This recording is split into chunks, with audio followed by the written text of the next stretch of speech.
누가복음 16장 눈을 들어라는 제목으로 말씀 전하겠습니다. 본문에 보게 되면 때가 이르게 됩니다. 무엇인가? 사람은 숨을 거두게 됩니다. 때가 되어서 숨을 거둔다. 과연 누구인가? 두 사람이 언급되어지게 되는데 거지이고 또한 부자가 되어지게 됩니다.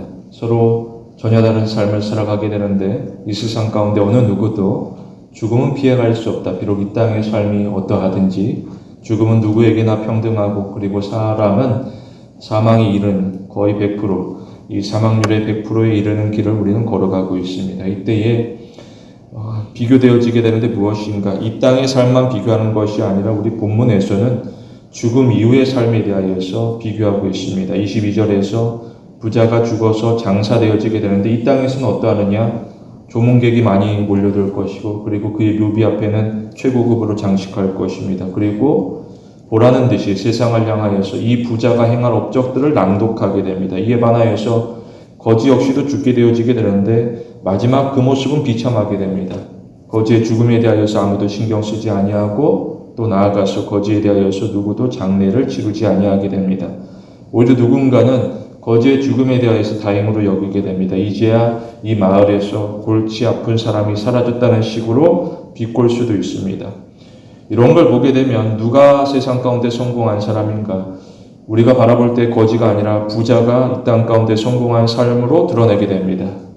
부자가 성공한 삶으로 드러나게 됩니다. 거지는 그저 이 땅에서 가난하고 몸이 아프고 괴로운 일상 가운데 살아가게 됩니다. 그래서 태어나서 죽음에 이르기까지 고생만 하게 되는데 그의 일상을 보게 되면 여전히 문제로 가득하게 되고 그 고통의 무게 가운데 짓눌려서 신음하게 됩니다. 그러나 이에 대하여서 어느 누구도 동정하지 아니하고 오히려 이 거지를 바라볼 때에 고개를 돌려 외면하며 경멸히 여길 뿐입니다. 그런데 죽음 이후의 삶을 바라보니 어떠하느냐? 완전한 반전이 일어나게 됩니다. 어떠하느냐? 23절에서 부자는 음부까지 내려가게 됩니다. 그리고 부자는 극심한 고통으로 말미암아서 몸부림치게 됩니다. 이에 반하여서 거지는 천사들이 마중나가 데려감을 받게 됩니다. 그리고 거지는 아브라함의 품 안에 거하게 됩니다.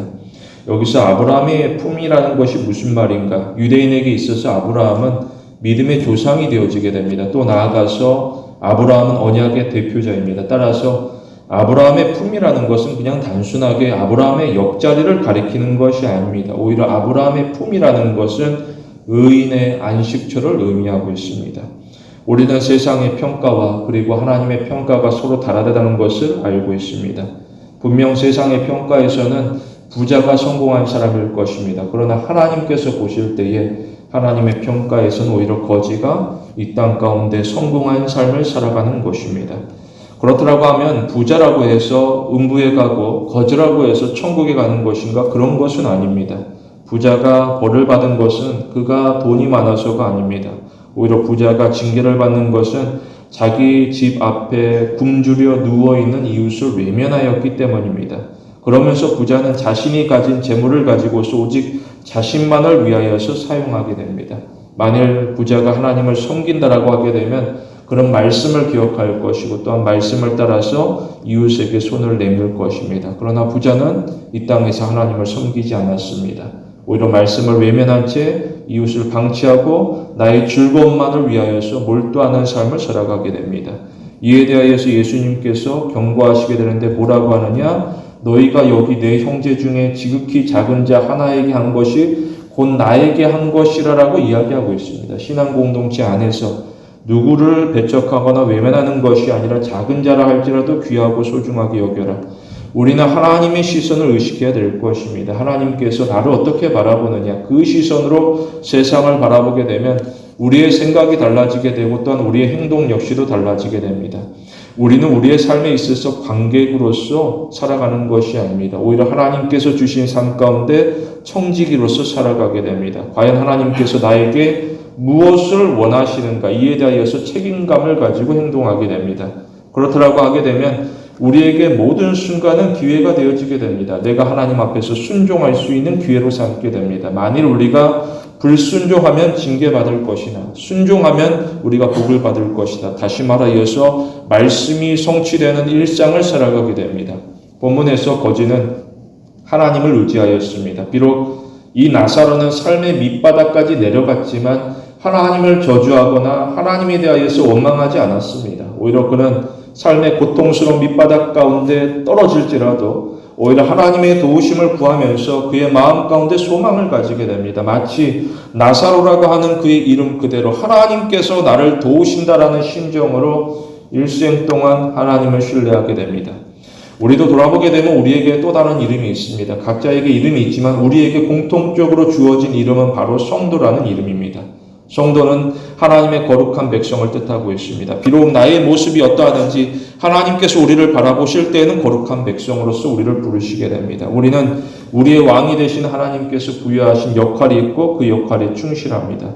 비록 각 사람마다 하나님께서 주신 달란트는 저마다 다릅니다. 그러나 여기서 중요한 것은 내가 얼마나 많은 것을 가졌느냐가 아닙니다. 오히려 내가 가진 달란트를 누구를 위하여서 사용할 것인가입니다. 우리는 나 자신이 우선되는 삶을 살아가지 않습니다. 오히려 우리는 하나님이 우선되는 삶을 살아갑니다. 그렇다고 하면 하나님께서는 우리를 향하여서 착하고 충성된 종아, 너가 작은 일에 충성하였으니 내가 많은 것으로 너에게 맡기겠다라고 이야기하시게 됩니다. 특별히 우리는 은혜의 탁월성에 대하여서 주목합니다. 하나님이야말로 은혜의 조성자이고 또 나아가 하나님은 은혜의 완성자가 되어지게 됩니다. 우리에게 있어서 은혜라는 것은 절대적으로 필요하게 됩니다. 특별히 은혜로 말미암아서 우리는 구원을 얻게 됩니다.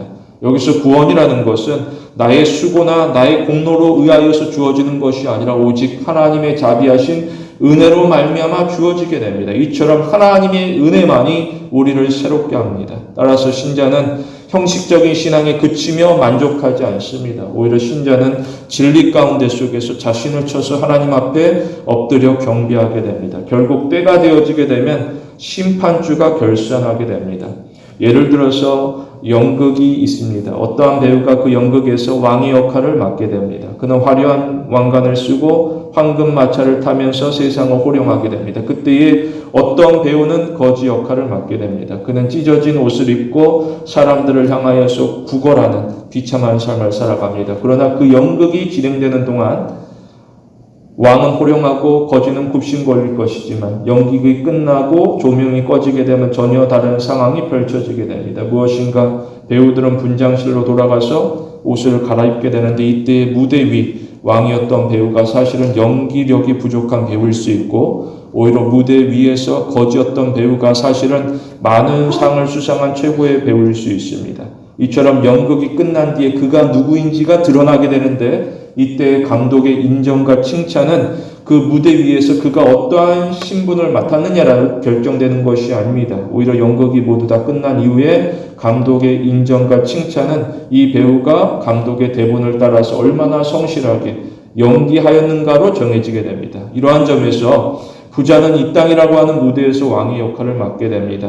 왕과 같은 삶, 부럽지 않는 삶을 살아갔습니다. 그러나 부자는 하나님의 대본, 그 말씀을 무시한 채 살아갔기 때문에 음부에 떨어져서 고통을 겪게 됩니다. 그러나 나사로는 이 땅에서는 비록 거지의 역할을 맡았을지라도 하나님을 신뢰하고 의지하였기 때문에 낙원에서 평안을 얻게 됩니다.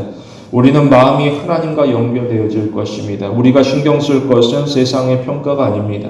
오히려 우리가 신경 쓸 것은 하나님의 평가가 되어지게 됩니다. 우리는 하나님의 마음에 합한 일꾼이 되기를 원합니다. 이러한 사람들은 특징이 있습니다. 무엇인가 그는 자신의 명예보다 하나님의 권위를 소중하게 여깁니다. 그래서 그는 자신이 조금 손해를 보고 희생하더라도 하나님께서 맡기신 일에 대하여서는 성실한 자세로 일하게 됩니다. 특히 우리는 하나님에게 감사합니다. 세상은 나를 무가치하게 여길 수 있습니다. 그러나 하나님은 우리를 무가치하게 여기지 않습니다. 오히려 우리를 가장 존귀하고 귀하게 여기는데 우리가 하나님 앞에서 존귀한 자라는 사실을 우리는 늘 기억해야 될 것입니다. 우리는 내가 받은 하나님의 사랑에 자부심을 가지며 또 나아가 하나님을 기뻐시게 하는 일에 있어서 자발적으로 참여합니다. 우리는 하나님에게 충성하는 의로운 일꾼이 됩니다. 본문에서 두 가지로 봅니다. 첫째로 우리는 위를 바라봅니다. 본문에서 고통이 나타나고 있습니다. 무엇인가 부자가 심한 고통을 겪습니다. 23절에 고통이라고 하게 되는데 이것을 원어로 보게 되면 단수 하나가 아니라 복수 다양하다라고 설명하고 있습니다. 다시 말하여서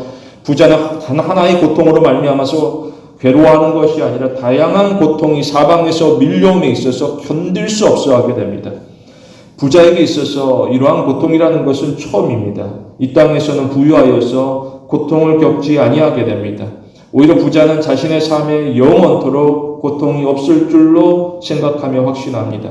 그러나 성경이 교훈하는 것은 무엇이냐? 항상 깨어있으라라는 것입니다. 그러나 부자는 깨어있는 것이 아니라 지적인 나태에 빠지게 됩니다. 이게 무슨 말인가? 비록 성경은 그를 흔들어 깨웁니다. 그러나 부자는 성경에 대하여서 오히려 의문을 가지게 됩니다. 과연 이 말씀이 정말인가입니다. 그 이유가 무엇인가? 부자는 매일 잔치에 빠져서 안식일을 지키지 않았습니다.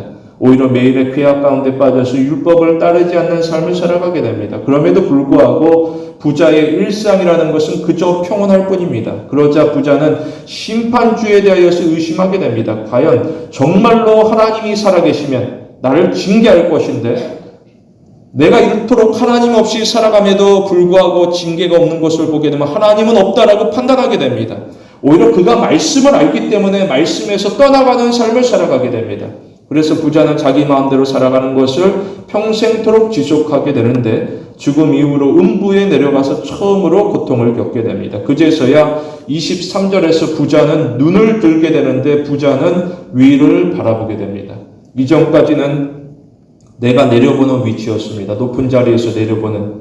그러나 심판 이후에 그 위치가 완전히 달라지게 되는데 이제는 가장 아래로 떨어져서 위를 바라보게 됩니다. 그때에 저 멀리 누군가가 보이게 되는데 누구인가? 바로 아브라함입니다. 그리고 아브라함의 품 안에 누워있는 나사로였습니다. 이 땅에서는 부자와 나사로가 서로 가까운 거리에 있었습니다. 대문 하나를 사이에 두고 살아갔습니다. 그러나 그들의 환경이라는 것은 전혀 달랐습니다. 대문 하나를 사이에 두고서 부자는 호화롭게 이에 반하여서 나사로는 처참하게 살아갑니다. 여기서 부자는 조금이라도 나사로에게 어떠한 식이든지 도와줄 수 있음에도 불구하고 문을 닫고서 나사로를 외면한 채 나만을 위하는 일상에 푹 빠져 지내게 됩니다. 우리는 올바른 생활 습관, 또 나아가 우리는 올바른 신앙 습관을 가져야 될 것입니다. 우리의 삶이 평범해 보일 수 있습니다. 반복되어지게 되고 때로는 지루한 일상이 되어질 수 있습니다. 그러나 우리가 날마다 마주하는 일상은 특별하게 됩니다. 특히 우리는 신앙 여정에서 성화의 과정을 거쳐 지나가고 있습니다. 무엇인가 우리는 하나님에 대하여서 배워가고 있고 또한 하나님의 말씀을 따라서 삶에서 실천하며 나아가 우리의 삶 가운데 하나님의 뜻이 이루어지는 역사를 발견하게 됩니다. 요셉을 보면 어떠하느냐? 요셉은 노예로서 그리고 감옥에서 밑바닥까지 완전히 추락하게 됩니다. 그럼에도 불구하고 그는 시선을 하늘을 향하여서 고정하게 됩니다. 그래서 하나님에게 마음 두고서 매일의 삶 가운데 최선을 다하게 됩니다. 이후로 그가 극적으로 애굽의 총리가 되어서 부유한 자가 되었을 때에 부족함이 없어 보일 때에 그는 어떠하느냐? 그는 여전히 하나님을 바라봤습니다. 세상 가운데 나에게 주어진 것 바라보는 것이 아니라 하나님께서 나에게 무슨 뜻을 두고 계시는가. 오히려 사람이 부유할 때가 더 위험하게 됩니다. 내 눈앞에 번쩍이는 황금에 나의 시선을 빼앗기게 됩니다. 그때에 죄의 유혹이라는 것은 우리의 마음을 급습하여서 언제든지 사람을 넘어뜨릴 수가 있게 됩니다. 바울이 이와 같습니다. 다윗이 사울을 피하여서 도망갈 때에는 범죄하지 않았습니다. 그는 광야에서 하나님을 바라봤습니다. 그러나 왕이 되어서 가장 높은 자리에 오르자 더 이상 하나님을 바라보는 것이 아니라 자기 아래를 내다보면서 범죄하게 됩니다. 우리는 하나님을 향하여서 눈을 들어 진실한 관심을 드러낼 것입니다. 성화라는 것은 단 한 번에 이루어지는 결과가 아닙니다. 오히려 성화라는 것은 우리의 삶 전생애를 통하여서 진행되는 거룩한 과정이 되어지게 됩니다. 여기서 성화에는 오랜 시간이 걸린다는 사실 우리가 기억할 것인데 이 사실은 변화에 조급한 사람들에게 있어서는 위로를 주게 됩니다. 어떠하느냐? 아직 늦지 않았다는 것입니다. 따라서 오늘부터 믿음으로써 이전과 전혀 다른 새로운 일상을 시작할 수 있습니다. 다시 말하여서 하나님께서는 우리에게 기회를 제공하셨고 우리는 약속을 사모함으로 믿음으로 도전해 나아가는 하루를 보내게 됩니다. 유의할 것은 이 세상에서 처음부터 완벽한 존재는 없다라는 것입니다. 누구나 실수하고 또 때로는 실패하게 됩니다. 그러나 우리를 이끌어 가시는 하나님께서 경이롭게 됩니다. 따라서 우리가 때로는 길을 잃고 헤매일지라도 염려하지 아니할 것은 하나님께서 나에게 임하시고 나를 붙들어 주신다라는 것입니다. 그러므로 우리가 하나님과 시선을 맞추고 또 나아가 하나님께서 가리키는 곳을 바라보게 됩니다. 우리가 바라볼 것은 이 땅이 아니라 오히려 성경이 약속하고 있는 바로 하나님이 통치하는 영원한 나라가 되어지게 됩니다. 그럼에도 불구하고 많은 사람들이 고개를 드는 것이 아니라 고개를 숙이고 이 땅만을 살펴보게 됩니다. 그리고 이 땅의 삶이 전부인 줄로 착각합니다. 그러자 사람들이 구하는 것이 무엇인가? 재물이고 성공이고 권력이 되어지게 됩니다. 이 땅에서 살아가는 데 있어 가장 나에게 소중한 것은 이 땅의 보물. 본문에서도 보게 되면 부자는 많은 것을 가졌고 모든 것을 가졌습니다. 그는 자신이 세운 저택 안에서 왕같이 지내게 되는데 어느 누구도 부자를 해할 수가 없습니다. 그러나 이 땅 너머의 삶에서 그가 가진 모든 것이 아무런 쓸모가 없습니다. 오히려 부자가 자신이 가진 소유에 푹 빠져 지내다가 그에게 정말 필요한 신앙을 놓친 채 매일을 허비하며 지낼 뿐이었습니다. 우리는 지금 나에게 가진 것이 없다라고 실족하지 않습니다. 우리에게 있어서 정말 필요한 것은 하나님께서 나와 함께 하심입니다. 그렇다고 하게 되면 우리가 무엇을 더 바랄 것인가? 우리가 하나님 안에 거할 때에 하나님께서 착한 일을 시작하시게 됩니다. 빌립보서에 보게 되면 너희 속에 착한 일을 시작하시는 이가 그리스도 예수의 날까지 이루실 줄을 우리가 확신한다라고 알고 있습니다. 우리는 조금만 더 참고 조금만 더 인내합니다. 하나님께서 우리 가운데 역사하시게 됩니다. 베드로전서에도 보게 되면 너희가 이제 여러 가지 시험으로 말미암아서 잠깐 근심하게 되지 않을 수 없으나 오히려 크게 기뻐하라라고 알리고 있습니다. 과연 이게 무슨 말인가? 우리가 믿음 때문에 말씀을 따르기 때문에 교인이기 때문에 때로는 여러 가지 시험을 겪고 당할 수가 있습니다. 그래서 교인이 이 땅의 시련으로 말미암아 힘들어하게 됩니다. 그 이유는 다른 무엇이 아니라 하나님을 향한 신앙이기 때문에 과연 이 사람이 하나님을 진정으로 따르고 있는지 사단은 하나님을 흔들고자 하게 됩니다. 이 사람에게 주신 복 때문에 이 사람이 무언가를 원하는 소원 때문에 하나님을 섬기는 거 아니겠습니까? 그거 빼앗고 앗아가게 되면 하나님 금방 저주하고 떠나갈 것입니다. 욥기에 나오듯이 사단은 언제든지 하나님에게 속삭이면서 믿는 자를 넘어뜨리고자 하게 됩니다. 이때 만약 우리가 신앙을 저버린다라고 하면 평안할 것입니다.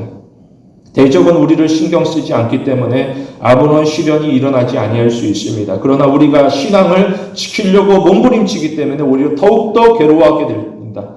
그러나 성경은 이에 대해서 크게 기뻐하라라고 강조하고 있습니다. 왜 그러하느냐? 성경에서는 너희 믿음의 시련이 불로 연단하여도 없어질 금보다 더 귀하여서 예수 그리스도께서 나타나실 때의 칭찬과 영광과 존귀를 얻게 할 것이라고 이야기하고 있기 때문입니다. 사실 우리에게 있어서 하나님께서 임하셨고 그리고 하나님께서 우리를 칭찬해 주신다. 그 한마디로도 충분할 수 있습니다. 더 이상 바라지 않을 것입니다. 그러나 우리에게 면류관이 주어지게 되는데 그 면류관이라는 것은 칭찬만으로 그치는 것이 아니라 영광이 되어지게 되고 존귀가 되어지게 됩니다. 이처럼 우리가 사모에 마지 못한 그날이 이르게 되면 하나님께서 우리를 지극히 높여주시게 됩니다. 따라서 우리는 이 땅에서 하나님을 바라보는 연습을 하게 됩니다. 비록 우리의 일상이 앙상한 가지와 같을지라도 우리는 머지않아 잎사귀가 돋아날 것을 알고 있습니다. 그날이 되어지게 되면 꽃이 필 것이고 그리고 꽃이 저문 그 자리에는 열매가 맺힐 것입니다. 우리는 의심 많은 사회 속에서 오히려 의심이 없는 순전한 믿음이 무엇인지를 보여주게 됩니다. 오늘에서도 하나님께서는 우리에게 깨끗한 믿음을 요구하시게 됩니다. 우리는 하나님을 향하여서 내가 직면한 그 문제 하나에 대하여서 그 해결만을 요청하지 않습니다. 오히려 우리는 시련 가운데 속에서도 꺾이지 않는 믿음 가지기를 소원하게 됩니다. 우리가 믿음을 지키게 되면 어느 순간 문제는 하나씩 풀어지게 됩니다. 우리는 고난에 굴복하지 않습니다. 오히려 우리는 고난 가운데 속에서도 하나님께서 선포하시는 그 약속에 대한 강한 확신을 가지게 됩니다. 그러면 하나님께서 결과를 책임지시게 됩니다. 결국에는 우리 안에 믿음의 확신이라는 것은 우리가 단순히 학문적으로 그리고 신앙적인 주제로서만 그치는 것이 아닙니다. 오히려 우리 안에 있는 믿음의 확신이라는 것은 실천적이고 실제적인 우리의 삶의 주제가 되어지게 됩니다. 기억할 것은 면류관은 경주의 마지막에 주어진다는 것입니다. 그때까지 우리는 시간의 통제를 받게 됩니다. 돌아보게 되면 우리에게 주어진 시간이 길어 보이지만 그렇게 길지는 않습니다. 시편에 보게 되면 우리의 연수가 70이요 강건하면 80이라고 알고 있습니다. 이 시간 가운데 속에서 이 중요한 시간 가운데 속에서 우리가 과연 무엇을 할 것인가? 우리가 만일 나를 위하여서 살아가게 되면 그 사람의 이름은 금세 잊혀질 것입니다. 그러나 우리가 하나님을 위하여서 살아가게 되면 우리의 이름은 잊혀지지 아니하고 생명책에 기록되어서 영원토록 기억되어지게 됩니다. 마태복음 26장에 보게 되면 어느 여인이 매우 귀한 향유업합을 가져오게 됩니다. 그리고 예수님에게 붓습니다. 그래서 주위에서 난리가 나게 됩니다. 특히 제자들이 분해하게 되는데 왜 그러느냐? 과연 무슨 의도를 가지고서 이것을 허비하느냐라고 질책합니다. 그러자 예수님께서는 너희가 어찌하여 이 여자를 괴롭게 하느냐? 그녀가 나에게 좋은 일 하였다라고 이야기합니다. 이어서 예수님은 내가 진실로 너희에게 이르노니 온 천하 어디서든지 이 복음이 전파되어지는 곳에는 이 여자가 행한 일도 말하여 그녀를 기억하리라고 이야기하고 있습니다. 이 본문이 모순적인데 이 여인은 이름이 밝혀지지 않습니다. 그러나 예수님께서는 이 여자를 기억하겠다라고 이야기하시게 됩니다. 그것도 그냥 단순히 어느 누구 한 사람이 아니라 온 세상 가운데 그녀를 기억할 것이다. 우리가 주님을 위하여서 살아가게 되면 우리가 하는 일은 결코 사라지지 않습니다. 오히려 하나님께서 기뻐하시고 우리 가운데 축복하시게 됩니다. 우리는 내가 진리의 기준이라고 자신하지 않습니다. 내가 진리의 기준이 아니라 언제나 진리의 기준은 하나님일 뿐입니다. 따라서 우리는 나의 선택이 최선이라는 착각에서 벗어납니다. 오히려 우리는 하나님 앞에 엎드려서 하나님의 인도하심을 구할 것입니다. 그래서 우리가 낮아지는 마음으로써 진리의 근원 되신 하나님의 뜻을 찾을 것이고 또한 지혜의 근본 되시는 하나님에게 복종함으로써 우리는 생명의 길로 나아갑니다. 둘째로 우리는 감사하고 기뻐하고 또한 사랑할 것입니다. 본문에서 요청을 기록하고 있습니다. 무엇인가 부자가 아브라함을 부릅니다. 24절에 보게 되면 부자가 불러 가로되라고 전하고 있습니다. 나사로를 부르는 것이 아니라 가만히 보게 되면 아브라함을 부르고 있습니다. 특별히 이것은 대화를 나누기 위하여서 말을 건네는 것이 아닙니다. 오히려 부자는 아브라함을 향하여서 소리를 높이며 울부짖게 되는데 지금 그가 겪는 고통이 너무나도 심합니다. 그래서 아브라함을 향하여서 비명을 지르며 애원하게 됩니다. 이전에는 부자가 높은 자리에 앉아서 고고한 자세로서 나지막한 목소리로 말하게 되면 그 사람들이 이 소리, 이 작은 소리에도 귀를 기울이고 분주하게 움직이게 됩니다. 그러나 음부에서는 어떠하느냐? 아무도 부자의 말을 귀담아 듣지 않습니다. 이에 부자는 외롭고 고독하게 됩니다. 이때에 부자는 저 멀리 보이는 아브라함을 향하여서 목이 터져라 소리를 지르게 되는데 뭐라고 말하느냐? 부자는 나는 잘못이 없다. 내가 음부에 내려온 것은 뭔가 잘못되었다. 이렇게 이야기하지 않았습니다. 오히려 부자는 아브라함을 향하여서 나를 긍휼히 여기소서라고 말하고 있습니다. 이 말에는 부자의 후회가 담겨져 있습니다. 그러면서 이 말에는 또 다른 모순이 나타나고 있습니다. 어떠하느냐? 나는 이 땅 가운데 속에 살아갈 때에 자기 집 앞에 굶주려 병들어 누워있는 나사로에게 단 한 번도 자비를 베푼 적이 없었습니다. 그러면서도 이 부자는 이웃에게 도움을 준 적이 없으면서도 오히려 음부에서는 나를 도와서 자비를 베풀어 달라고 애원하게 됩니다. 과연 그가 원하는 것이 무엇인가 가만히 살펴보게 되면 그것 별로 대단한 것 아닙니다. 24절에 보게 되면 부자가 원하는 것은 손가락 끝에 물 한 방울만으로도 나는 충분합니다. 나 지금 타들어가고 있는 이 혀를 잠시나마 식히기를 원하니 물 한 방울 나에게 주십시오. 비록 이 땅에서는 최고급 음식을 씹어 삼키고 값비싼 음료를 꿀꺽꿀꺽 마시게 되는데 지금은 어떠하느냐? 물 한 방울조차 얻기가 힘이 들게 됩니다. 그러면서 온몸이 바짝 타들어가는 듯한 극단적인 갈등에 그는 완전히 무너지게 됩니다. 특히 24절에 고민하다라는 것은 괴로워하다라는 뜻으로서 이것을 원어로 보게 되면 현재형입니다. 이게 무엇인가? 음부의 고통은 마치 한 번 지나가고 마는 소나기와 같은 고통이 아니라는 것입니다. 그저 계속해서 쏟아붓는 폭우와 같이 부자에게 고통이 퍼붓게 되는데 부자가 이러한 삶을 예상하지 않았습니다. 자신은 영원토록 평안하고 호화로울 줄 알았는데 그가 마주한 현실은 전혀 달랐습니다. 우리는 돌이켜 회개할 것입니다. 그리고 우리는 하나님에게로 속히 돌아갑니다. 하나님의 품이야말로 우리에게 있어서 우리가 마주할 실제가 되어질 것입니다. 과연 현재 나의 상황은 어떠한지 우리는 끊임없이 자기의 신앙을 점검하게 됩니다. 우리는 세 가지 질문에 대하여서 스스로 질문하고 대답하게 됩니다. 첫째, 감사보다 불평이 많지는 않은가? 둘째로, 기쁨보다 근심이 많지는 않은가? 셋째로, 사랑보다 미움이 많지는 않은가? 우리는 하나님을 향한 감사, 하나님 주시는 기쁨, 하나님께 받은 사랑을 회복해야 될 것입니다. 그럼에도 사람들이 왜 불평하느냐? 왜 근심하느냐? 왜 위험하느냐?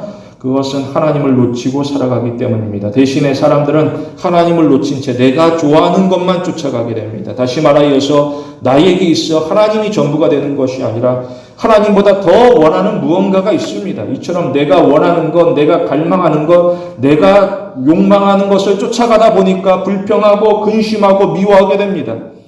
유의할 것은 사람이 존재한다라는 것은 무언가를 추구한다는 뜻과 하나가 되어지게 됩니다.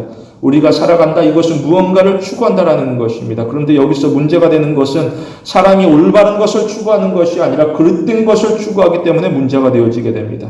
이처럼 사람들이 진리에 대해서는 눈을 가리고 귀를 막고서 오히려 자신이 바라는 것, 그러나 그것은 성경 넘어 약속 넘어 멸망을 향하여서 그 외진 곳을 향하여서 오히려 기쁜 마음으로 달려가게 됩니다. 요한복음 1장에 보게 되면 예수님께서 제자들을 처음 만나시게 되는데 처음 만났을 때에 뭐라고 말씀하시느냐? 예수님은 너희는 무엇을 알고 싶으냐? 또 때로는 너희가 무엇을 믿고 있느냐? 이런 거 묻지 않았습니다. 오히려 예수님의 첫 번째 질문은 무엇인가? 너희가 무엇을 구하느냐입니다. 너희가 무엇을 알고 있느냐? 너희가 무엇을 믿고 있느냐? 그런 게 아니라 너희가 무엇을 구하느냐? 그 마음 가운데 너희가 구하는 것이 무엇이냐? 이것은 제자도에 있어서 가장 날카로운 질문이 되어지게 됩니다. 내가 무엇을 원하고 무엇을 바라는 그것이 곧 내가 누구인지를 나타낸다라는 것입니다. 과연 내가 무엇을 원하는가? 이 질문은 우리의 마음이 어디를 향해 가고 있는지, 그리고 내가 지금 누구인지를 확실하게 보여줄 것입니다. 살펴보게 되면 우리가 사랑하는 무언가가 우리를 특정한 방향으로 이끌고 나가게 됩니다. 우리를 붙잡고서 놓아주지 않습니다. 내가 사랑하는 무언가가 우리를 자꾸만 어떠한 방향을 향하여서 재촉하게 됩니다. 사실 우리의 마음이라는 것은 처음부터 하나님을 향하도록 설계가 되었습니다. 이것을 어떻게 아느냐? 우리의 마음 가운데 하나님이 아닌 다른 무언가를 채울 때에 우리가 기뻐하기보단 오히려 불안과 걱정에 사로잡힐 때가 너무나도 많이 있습니다. 다시 말하여서 하나님이 아닌 무언가를 향하여서 우리의 마음이 향할 때에 오히려 우리의 마음 가운데 근심이 떨어지지 아니하고 오히려 계속해서 달라붙어서 우리를 이끌고 나가게 됩니다. 예를 들어서 사람이 돈을 쫓아가게 되고 돈을 채우게 됩니다. 그래서 마음이 평안한가? 그렇지 않습니다. 계속해서 채우려고 하는 모습. 마치 부자가 부유한 중에 잔치하지만 그의 삶 가운데 이제 그만 나 잔치 멈추고 이제 만족한다. 그게 아니라 계속해서 잔치를 벌여가듯이 이처럼 사람이 일을 쫓아가게 될 때 일에서 성과를 내게 되는데 그 마음 또한 평안하나? 그렇지 않습니다. 오히려 계속해서 더 많은 돈, 더 많은 성과를 구하고 또 구하게 됩니다. 우리 안에 만족이 채워도 채워지지 아니하게 되는, 오히려 내가 하나님 이외에 다른 것을 구할 때 오히려 우리 안에 욕심과 욕구가 늘어날 뿐입니다. 우리는 우리 안에 사랑을 재조정합니다. 사랑을 재조정하는 것이 제자도가 되어지게 됩니다. 우리는 하나님을 사랑할 것이고 하나님의 사랑을 갈망합니다. 그렇다고 하게 되면 오늘 우리가 드리는 예배는 우리의 지성 가운데 정보를 쌓거나 우리가 뭐 어떻게 하면은 내가 하나님 뜻대로 살아갈까라고 하지만 그 마음 깊은 곳에 나의 뒤틀려진 감정, 뒤틀려진 갈망, 내가 무엇을 내 안에 채울 것인가? 이처럼 우리가 드리는 예배가 하나님께서 주시는 은혜 가운데 감사하기보다 내 안에 무언가를 채울까? 여기에 대해서만 고민하게 되면 이것은 참 비극이 되어질 것입니다. 우리가 드리는 예배는 하나님의 은혜 아래에서 우리가 감사하고 또 나아가서 하나님의 뜻하심에 일치하고자 하는 경배가 되어지게 됩니다. 이처럼 우리가 무엇을 원하는가? 그것이 곧 내가 누구인지를 정의하게 되는데 우리가 예배하는 대상이 결국에 이르러서는 우리를 집어삼킬 수 있고 또 때에 따라서는 우리를 진정한 자유로 인도하게 됩니다. 그리고 특별히 하나님께서 우리를 선한 목자 되시사 가장 축복된 곳으로 인도하시게 됩니다. 1912년에 보게 되면 한 큰 사건이 일어나게 되는데 타이타닉이 침몰하게 됩니다. 이토록 호화로운 타이타닉에 가만히 보게 되니까 등급이 나누어지게 됩니다. 1등급, 2등급, 3등급 서로 분리되어서 서로 간에 어울릴 수 없는, 이때 자산가들은 1등급 티켓을 끊고서 탑승하고 그들은 배 안에서 화려한 파티를 즐기면서 나름대로 나는 이 세상에서 특별하다라고 자부하게 됩니다. 그런데 이 배가 거대한 빙하에 부딪혀 침몰하게 될 때에 배가 물에 잠기는 그 순간부터는 그 1등석 아무것도 아니게 되어지게 됩니다. 오히려 작고 초라한 그 조그만한 구명보트의 자리가 있느냐 없는가가 그들에게 있어서 가장 중요한 삶의 주제가 되어지게 됩니다. 이전에는 사람들이 구명보트 볼 때 거들떠보지도 않았습니다. 그런데 배가 침몰하게 될 때 오히려 사람들은 모두가 다 하나같이 구명보트에만 주목하고 매달리게 됩니다. 후에 보게 되면 생존자 명단이 발표되어지게 되는데 그 신문 기사를 보게 되면 누가 1등석, 2등석, 3등석에 타고 있었는지 기록하지 않았습니다. 오히려 구조된 사람과 실종된 사람, 이 두 부류만 기록되어지게 됩니다. 우리에게 있어서 하나님의 사랑이 절실히 필요한 이유는 이와 같습니다. 세상이 바라볼 때에 하나님의 사랑이 이 땅에서는 아무 쓸모없는 것 같아 보이고 초라해 보일지라도 우리에게 있어서 하나님의 사랑만큼 절실하게 필요한 것이 없습니다. 우리의 영혼을 결정하게 됩니다. 요한복음에 보게 되면 하나님이 세상을 이처럼 사랑하사 독생자 주셨으니 이는 그를 믿는 자마다 멸망치 아니하고 영생 얻게 하려 하심이라. 이어서 하나님께서는 그 아들을 세상에 보내신 것이 세상을 심판하려 하심이 아니라 그로 말미암아서 세상이 구원 얻게 하려 하심이라고 밝히고 있습니다. 우리에게 있어서 구원을 약속하신 그 하나님의 사랑이 얼마나 충만한지 우리는 그 사랑만으로 충분할 것입니다. 때로는 우리의 믿음이 너무나 연약할 수 있습니다. 그래서 우리가 하나님 사랑 이외에 더 많은 것을 요구하고 구하게 됩니다. 그러나 하나님께서는 우리에게 꼭 있어야 할 것, 그 필요한 것을 알고 계십니다. 마태복음에 보게 되면 예수님께서는 구하기 전에 너희에게 있어야 할 것은 하나님 너희 아버지께서 이미 알고 계시다라고 이야기하시게 됩니다. 이처럼 하나님께서는 우리의 필요를 알고 계시기 때문에 우리의 필요를 준비하시고 우리의 필요 가운데 속에서 우리 가운데 부어주시길 원하시게 됩니다. 따라서 우리가 기도할 때에 불안해하거나 중언부언 기도하지 않습니다. 오히려 하나님께서 나에게 은혜 부어주실 것을 확실하면서 하나님의 주권을 신뢰하며 간구하게 됩니다. 나아가서 우리가 구하는 것은 나의 무언가를 채우는 것을 넘어서 하나님의 나라를 위하여서 하나님의 의를 위하여서 우리가 구하게 됩니다. 그렇다고 하게 되면 우리는 성경대로 모든 것이 도와줄 줄로 확신하게 됩니다. 우리는 우리의 삶의 궁극적인 목표를 올바로 세웁니다. 이때부터 진정한 변화가 시작되어지게 됩니다. 다니엘이 뜻을 정하였을 때에 하나님에게 완전히 복종하였을 때에 그가 높임을 받게 됩니다. 우리가 이 땅에서 뜻을 정할 것이고 또한 하나님에게 복종하게 됩니다. 그러면 우리 역시도 이 땅에서 높임을 받게 됩니다. 바로 하나님께서 다스리는 삶을 살아가게 되는데 하나님께서 우리를 이끌어 가시게 되면 은혜의 궤도에서 단 한순간도 우리는 이탈하지 않습니다. 오히려 우리는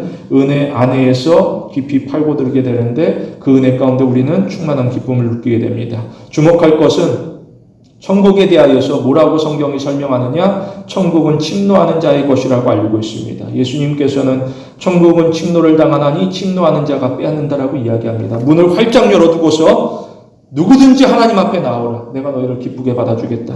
이처럼 하나님의 나라는 가만히 앉아서 얻어지는 것이 아닙니다.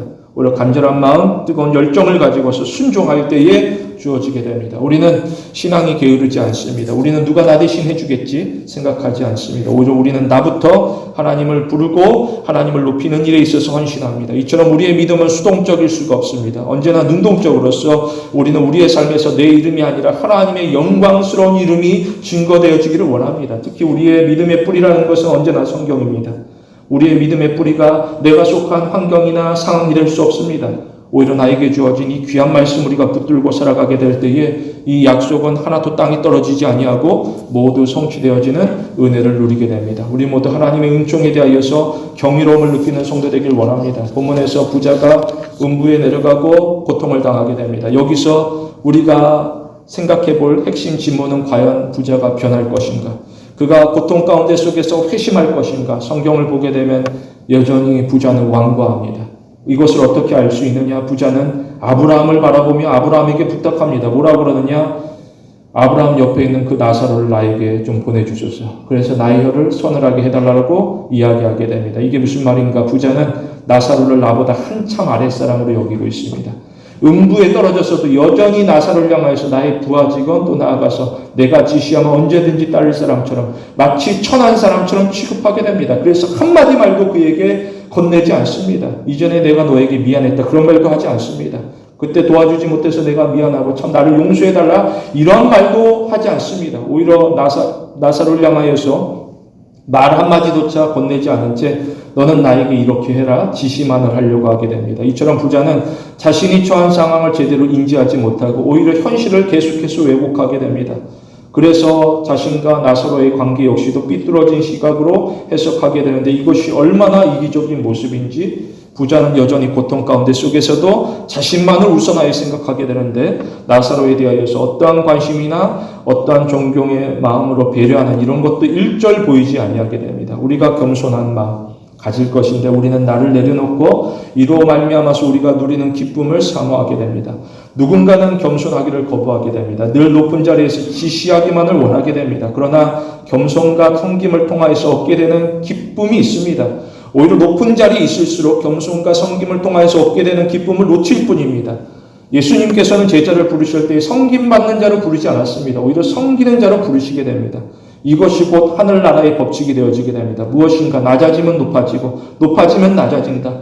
이처럼 섬김과 섬김을 통하여서 누리게 되고 얻게 되는 기쁨을 약속하시게 됩니다. 유리할 것은 우리는 우리 안에 차가운 마음을 경계해야 된다는 것입니다. 언제나 차가운 마음은 자만과 관련되어지게 됩니다. 다시 말하여서 사람 안에 차가운 마음은 하나님께서 준비하신 은총을 매우 하찮게 여기게 됩니다.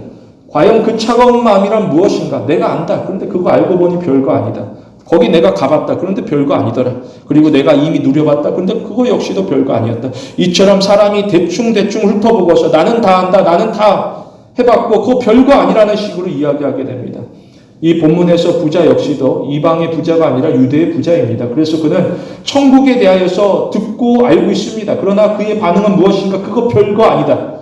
내가 쌓아놓는 저축에서 내가 맨날 누리는 이 잔치가 나에게 있어서 전부인 이상. 그래서 이 땅이 누리는 것에 있어서만 집중하게 되는 것. 그러나 음부에서 그의 실제 모습은 물 한 방울조차 얻지 못하는 비극 가운데 빠지게 됩니다. 마태복음의 천국은 마치 밭에 간 주인 보호와 같으니 사람이 이를 발견한 후에 숨겨두고 기뻐하고 돌아가서 자기 소유 다 팔아서 그 밭을 산다라고 알리고 있습니다. 우리가 하나님의 은총의 경이로움을 느끼게 되면 우리의 마음은 하나님의 약속에 완전히 사로잡히게 됩니다.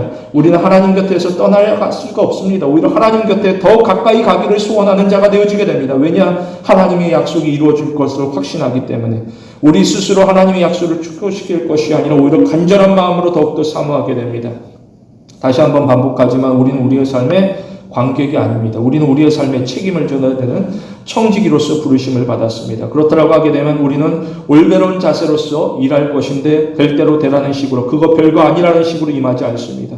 오히려 항상 무엇이 옳고 그른지를 고민하며 실천할 것인데 부자를 보게 되면 부자는 음부에서도 교만함을 포기하지 않았습니다. 어떠한 뉘우침도 보이지 아니하게 됩니다. 따라서 하나님의 판단이라는 것은 정확합니다. 이 부자는 음부에 내려가라 마땅합니다. 그러나 우리는 어떠하느냐? 우리는 천국에 올라가야 마땅할 것입니다. 왜냐? 우리는 우리의 가장 소중한 것을 내려놓고 하나님 앞에 내어 맡기며 우리 자신을 산제자로서 하나님 앞에 올려드리기를 원하는 자로서 살아가게 됩니다. 이처럼 우리는 내 생각, 내 기준을 고집하지 않습니다. 오히려 하나님의 생각, 하나님의 기준에 나 자신을 맞추게 됩니다. 이것이야말로 성숙한 그리스도인이 되어지게 됩니다. 다시 말하여서 나 혼자 대단하다, 뛰어나다 이렇게 말하는 것이 아니라 오히려 빌립보서 말씀과 같이 나보다 다른 사람을 더 낮게 여기면서 특별히 주님을 더 존귀하게 여기면서 오히려 하나님을 향하여서 경의를 표하게 됩니다. 그렇다고 하게 되면 우리는 그릇된 길로 갈 수 없고 오히려 생명의 길로 나아가게 됩니다. 우리가 참 감사한 것은 하나님께서는 선합니다. 그래서 하나님은 우리를 반드시 살리고자 하게 됩니다. 하나님은 우리가 연약하고 부족하다 내치지 아니하게 되고 언제나 격려하시며 우리 가운데 능력을 공급하시게 됩니다. 그러므로 우리에게 약속이라는 것은 추상적인 개념이 아니라 우리의 일생을 규정하는 실천적인 원리가 되어지게 됩니다. 우리는 코람데오 하나님 앞에서 부르심받은 자로서 살아가게 됩니다. 다시 말해 우리의 연약한 시작이 마지막에도 나약한 실패로서 끝나지 않습니다. 오히려 혼돈 속에서도 빛을 만들어 가신 그 창조주의 권능이 우리의 망가진 삶의 조각들을 모아서 선한 결말로 이끌어 가시게 됩니다. 우리가 해야 될 일은 다만 끝까지 믿음 지키는 것. 그렇다고 하게 되면 하나님께서 우리의 삶 가운데 아름다운 목적을 이루어 가시게 됩니다. 우리는 나의 생각 가운데 갇혀있는 삶이 아니라 오히려 말씀 가운데 붙들려서 놀라운 일을 행하시는 하나님을 위로 바라보게 됩니다. 성도 여러분, 우리의 삶의 주도권이 하나님에게 있음을 고백하고 찬양하는 귀한 신앙의 성도가 되길 원합니다.